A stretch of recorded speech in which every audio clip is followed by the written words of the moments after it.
آج ہم نے سورہ مائدہ سے آیت نمبر 29 اور 30 کی تلاوت کی ہے۔ دعا ہے اللہ رب العالمین ہمیں ان آیات کا معنی مفہوم سمجھنے کی توفیق عطا فرمائے۔ دنیا کائنات میں سب سے پہلا قتل قابل نے حابیل کا کیا تھا، اپنے سگے بھائی کو قتل کیا۔ پیارے پیغمبر جناب محمد الرسول اللہ صلی اللہ علیہ وآلہ وسلم نے فرمایا، صحیح بخاری و مسلم کے اندر روایت ہے کہ قیامت تک کے لیے جتنے بھی قتل ہوں گے، قیامت تک کے لیے جتنے بھی قتل ہوں گے، ان سارے قتلوں کے گناہ کا ایک حصہ اس قابل کو بھی پہنچے گا، کیونکہ اس نے یہ برا کام ایجاد کیا، اس نے یہ برا کام اس کی ابتدا کی ایجاد کیا، یہ موجد ہے، یہ ابتدا کرنے والا ہے۔ تو اس حدیث سے ایک پتہ یہ بھی چلا کہ ہم کوئی بھی کام جو کرتے ہیں اس کو کرنے سے پہلے یہ دیکھ لینا چاہیے کہ یہ جس کی ہم ابتدا کر رہے ہیں یہ کام اچھا ہے برا ہے۔ اگر تو اچھا ہے تو انشاءاللہ بعد میں آنے والے جتنے بھی لوگ اس عمل کو کریں گے اس کا بھی اجر ہمیں ملے گا، یعنی اور اگر کوئی برا ہے تو پھر یہ بھی ہمیں ذہن میں رکھنا چاہیے کہ اس کام کی ہم ابتدا کر رہے ہیں تو جتنے بھی لوگ بعد میں اس پر عمل کریں گے تو اس کا گناہ ہمیں بھی ملے گا، کیونکہ کام کا آغاز کرنا۔ اچھا، آغاز سے مراد یہی نہیں ہے کہ پہلے شروع میں وہ کام ہی نہ ہو تو اس کے اوپر آغاز، ایک کام مٹ گیا ہے، لوگوں کو ذہنوں سے معوف ہو گیا ہے، لوگ اس کو بھلا چکے ہیں، اس کام کی ابتدا کرنا، اس کام کو جاری کرنا، یہ بھی اچھا ہو یا برا ہو تو سیم لائک اسی طرح اس کا بھی معاملہ ہوگا۔ اسی طرح سے محترم بھائیوں، کسی بھی کام کے اندر ہم سستی کرتے ہیں، کسی بھی کام کے اندر ہمیں دیکھ کر لوگ سست پڑ جاتے ہیں، ہمیں دیکھ کر لوگ اس کام کے اندر توجہ نہیں دیتے، وہ خدمت کا کام ہے، جماعت کا کام ہے، وہ نیکی کا کام ہے، تو گویا ہم بھی اس کے اندر کیا مان رہے ہیں؟ رکاوٹ بن رہے ہیں۔ دیگر جتنے بھی لوگ اس کے اندر سستی کریں گے، رکاوٹ بنیں گے یا اس کام کو نہیں کریں گے تو اس کا کیونکہ ہم اس کا آغاز کر رہے ہیں، ہم سمبل بن رہے ہیں، نمونہ بن رہے ہیں، تو گویا نمونہ اچھا بھی ہوتا ہے اور برا بھی ہوتا ہے، تو اس بات کو بھی بندے کو اپنے ذہن کے اندر رکھنا چاہیے۔ اب ہم آتے ہیں اپنے سبق کی طرف۔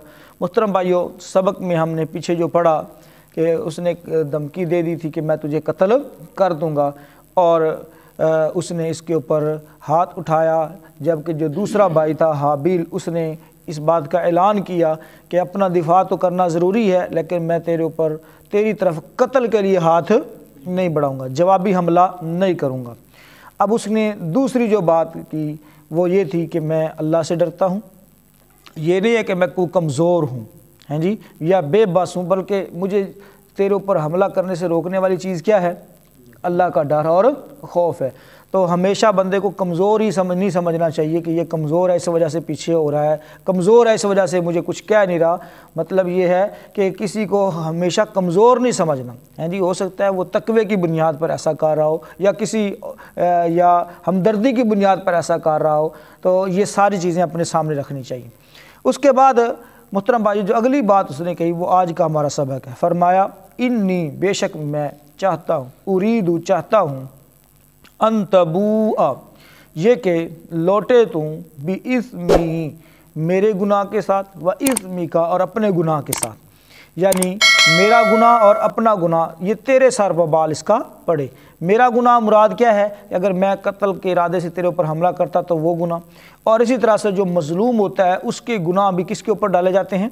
ظالم کے اوپر ڈالے جاتے ہیں۔ مظلوم کسی بھی قسم کا ہو اور ظالم کسی بھی قسم کا ہو، مظلوم کے جو گناہ ہیں وہ کس کے اوپر ڈالے جاتے ہیں؟ ظالم کے اوپر۔ تو اس نے یہ بات بھی کہی تاکہ وہ ڈر جائے، خوف کھائے اور اس کام سے اجتناب کرے، بچ جائے، لیکن نہ وہ اجتناب کرنے والا تھا کیونکہ اس کے اوپر سرکشی غالب تھی۔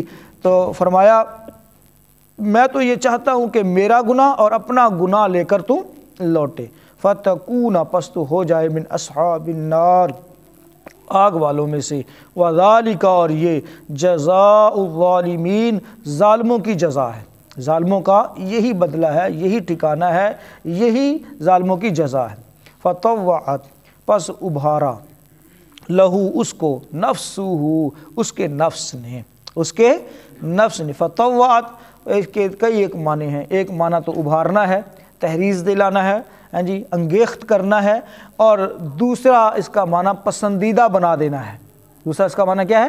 پسندیدہ بنا دینا، یعنی جس کو بندہ لائک کرے کہ چلو یہ کام بڑا اچھا ہے، مرغوب ہے اس کے نزدیک۔ فطوعت لہو نفسہ پس مرغوب بنا دیا یا ابھارا اس کو، اس کے لیے اس کے نفس نے، قتل اخیہ بھائی کے قتل کو، بھائی کا قتل اس کے لیے پسندیدہ بنا دیا، بھائی کے قتل پر اس کے نفس نے اس کو ابھارا، یہ دونوں معنی ٹھیک ہیں۔ فقتلہ پس اس نے اس کو قتل کر دیا، فاصبح پس وہ ہو گیا من الخاسرین خسارہ اٹھانے والوں میں سے۔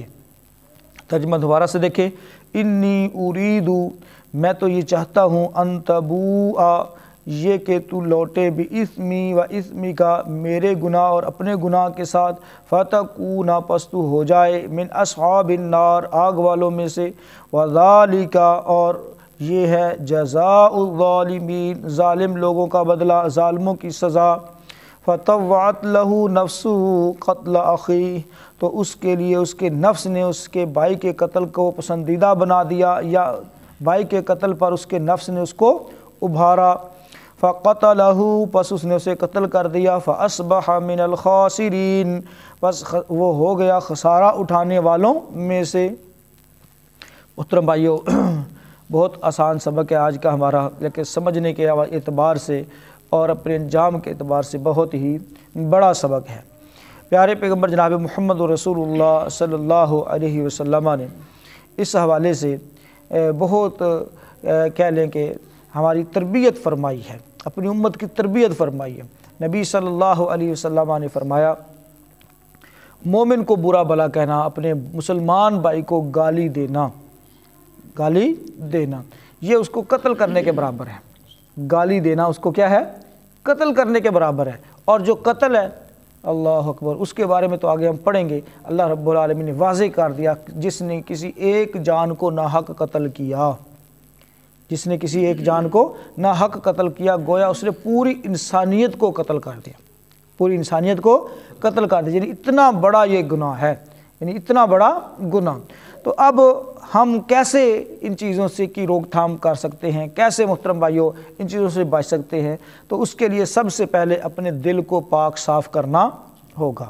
دل کو کے اندر نفرت، حسد، بغض اور دیگر جتنی بھی چیزیں ہیں، جب یہ پنپتی ہیں اور کھڑی رہتی ہیں اور پھر یہ ایک چنگاری سے بگولا بن جاتی ہیں، تو پھر بندہ اس طرح کے انتہائی جو اقدامات ہیں ان کی طرف مائل ہوتا ہے۔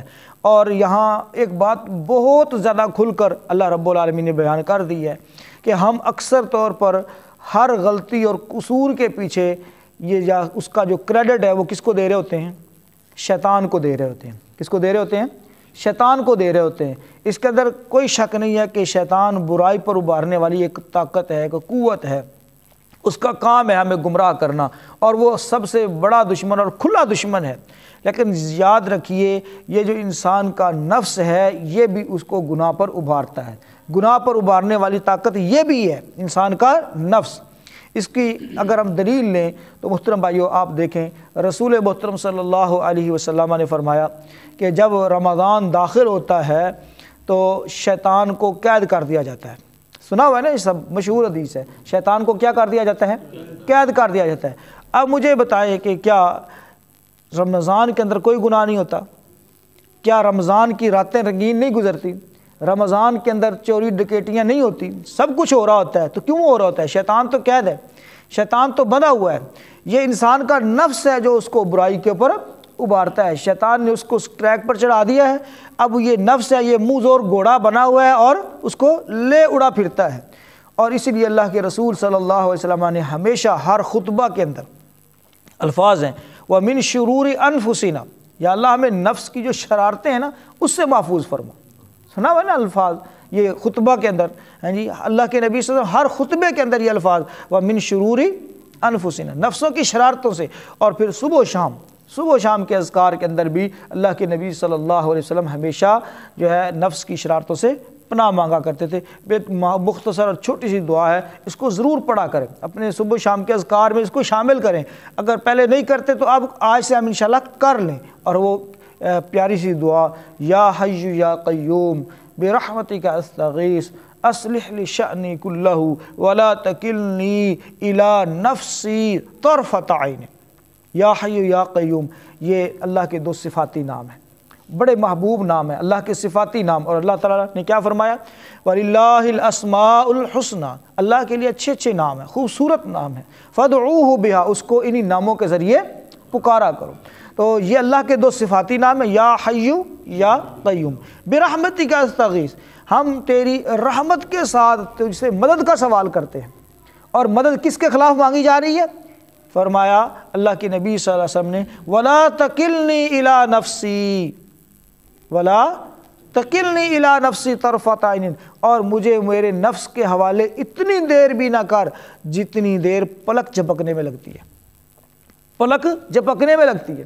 میرے سارے معاملات کو اصلح لی شأنی کلہ، میرے سارے معاملات کو جو ہے وہ درست کر دے، یہ مدد مانگی جا رہی ہے اللہ سے، اور مجھے میرے نفس کے حوالے نہ کر اتنی دیر بھی جتنی دیر پلک جھپکنے میں لگتی ہے۔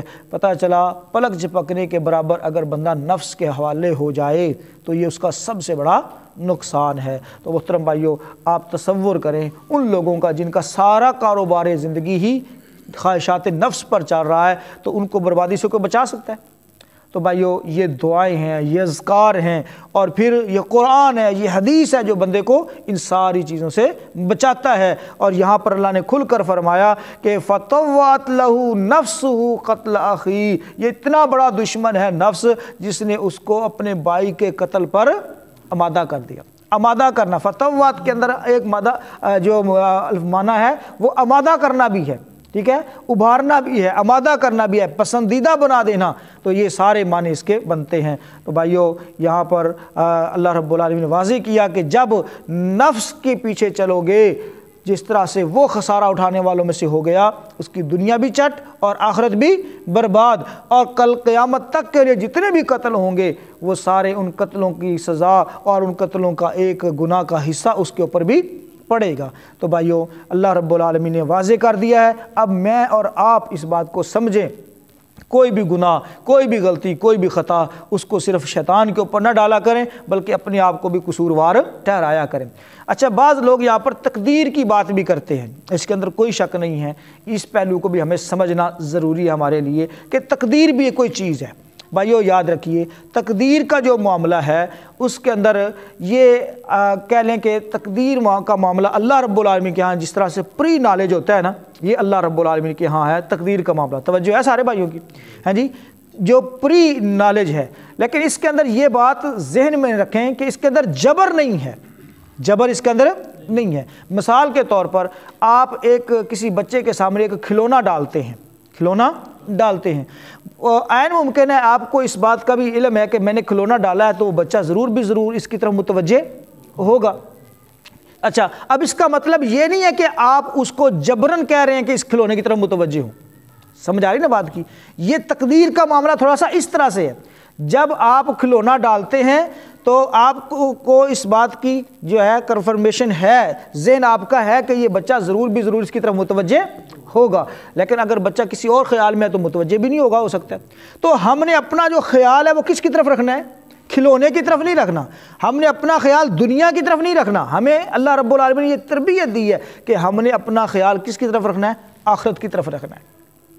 سمجھ آ رہی نا بات کی؟ جیسے وہ کھلونا ڈالنے کے بعد اگر بچہ اپنے کسی خیال کے اندر ہے وہ کبھی بھی کھلونے کی طرف نہیں دیکھے گا، لیکن زیادہ چانسز کیا ہیں؟ دیکھے گا، اس کی طرف متوجہ ہوگا، لیکن اس کی توجہ کرنا اور اس کی طرف مائل ہونا، کھلونے کو پکڑنا، کیا خیال ہے؟ یہ ہم نے اس کو جبرن کہا ہے؟ جبرن نہیں کہا، اس میں اس کی مرضی داخل ہے۔ سمجھ آئی بات کی؟ تو تقدیر کا معاملہ بھی بالکل ایسے ہی ہے، اس بات کو بھی اچھے طریقے سے سمجھ لینا چاہیے، ورنہ عموماً ہم مسلمانوں کی کیا صورتحال چل رہی ہے کہ گناہ ہم کرتے ہیں اور لعنت کرتے ہیں شیطان کے اوپر، اور اسی طرح سے محترم بھائیو، مسلمان تقدیر کا بہانہ بنا کر جو ہے وہ گناہ سے فارغ ہو کر بیٹھ جاتا ہے کہ یہ تقدیر میں لکھا تھا، بس ہو گیا ہے، بھائیو اس بات کو اچھے طریقے سے سمجھنا چاہیے، تقدیر کا معاملہ جبری نہیں ہے، تقدیر کا معاملہ جبری نہیں ہے، یہ اختیاری ہے، پاور آف سلیکشن جو ہے وہ اللہ نے ہمیں عطا فرمائی ہے۔ اللہ سے دعا کرتے ہیں اللہ رب العالمین نفس کے منہ زور گھوڑے سے ہمیں محفوظ فرمائے، شیطان کے شر سے محفوظ فرمائے، اور اللہ تعالی ہمیں اپنی اصلاح کی توفیق عطا فرمائے۔ دیکھ لیجئے ان آیات کو، جو بات سمجھ آئے تو پوچھ لیجیے۔